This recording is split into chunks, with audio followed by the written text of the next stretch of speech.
Hey guys, how's it going? It is my different username here, and today we're definitely going to be doing something different for sure. We actually have a modern day pistol that you normally wouldn't see from any video game or anything like that, but this was actually a requested build, more of a commission from a friend of mine, so I wanted to do the favor of making her sister's birthday gift into reality. So here we have the LEGO CZ P07 pistol made out of LEGO.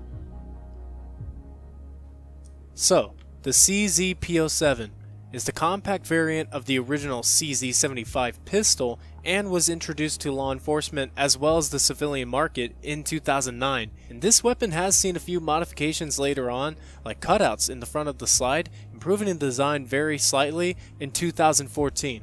But that's really all the history we have for this. It's still a fairly new pistol, and the main reason we built this wasn't necessarily to learn its history. So, let's get into some of its details.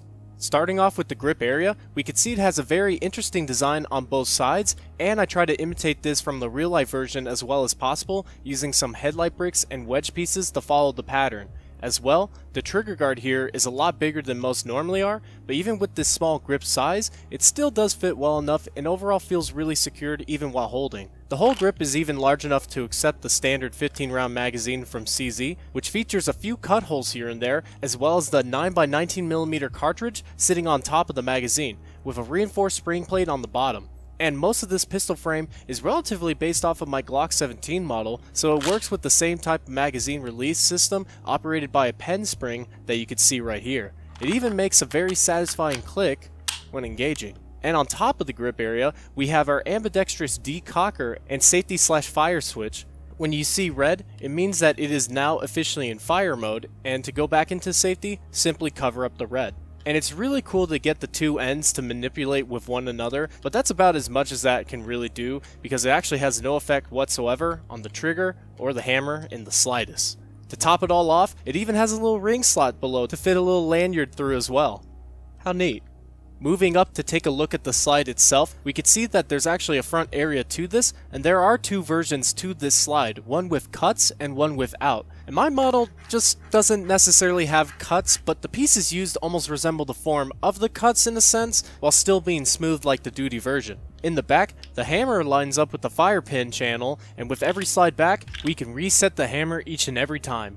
The slide can even move back by 5 studs, which is really nice considering the size of this pistol. It just really helps in making the gun feel all that more authentic. It even has a chamber area on the inside of the slide. And this pistol features a big ol' slide lock, which is great and easy to access from the grip. This even includes a small Picatinny rail that sits below the frame for stuff like flashlights and lasers too. In the front, we have the barrel and the guide rod. They're simple enough as is, but there's actually more on this that we can talk about later on. So, for now, we could take a good look at these pistol sights up here, which are just good enough to use for close range engagements, but considering this is LEGO, we actually have a lot of options when it comes to modifying what we have here. So, I figured why not add something else to this as well, and here we have the Viper Red Dot Sight. So this is the Viper Red Dot Sight made by Vortex, and it's a really great red dot sight in reality because part of the reason I made it was because it was inspired from my own personal sight as well as another project that I have planned out. But this sight fits super well on my gun here, and I've seen that it is totally possible to mount optics onto the CZ, so that's what I did here. Now granted, this red dot sight was technically made for only aesthetic reasons, but truthfully, a little part of me kinda wishes that I did make it a working red dot. But even I know that a standard light brick would definitely be way too big for a design as small as this. It does, however, represent the details on the original sight, like the brightness adjustments on the side, the adjustment keys in the back, and the curvature of the window in the very front. And there are some cool ways to manipulate the slide as well, using only the red dot as an easier gripping point. As mentioned earlier, our barrel has another attribute to share, and just as I've seen with the red dots on the CZ through my research, I've also seen suppressors being used as well. So here we have the suppressor for the CZ. Here we have what is a very typical looking can design of mine, and it's fitted with this distinct square barrel used to mount to the entire assembly of this pistol, and I've actually used this technique before when it came to my Louison video. For the most part, I wasn't trying to make a super impressive looking suppressor, but I did more or less build this as a proof of concept of what is made to be modular on this design. In fact, both the red dot and suppressor were both designed to be removed properly from this pistol.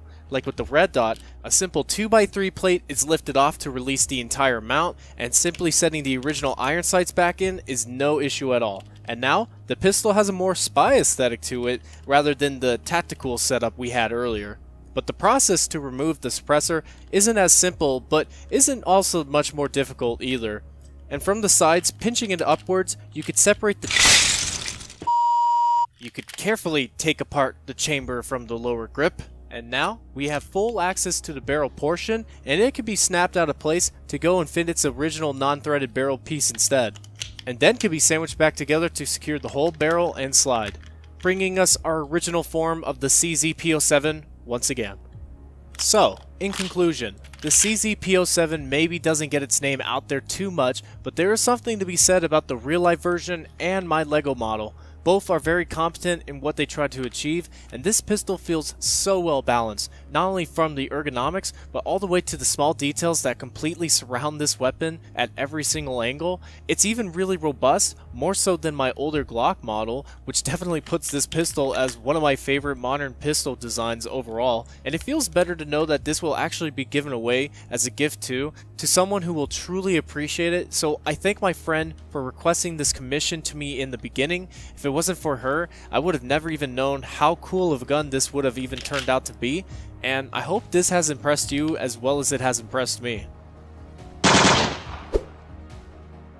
So guys, if you really enjoyed the pistol and maybe even want to check it out for yourself, there is a link to its instructions down below in my description.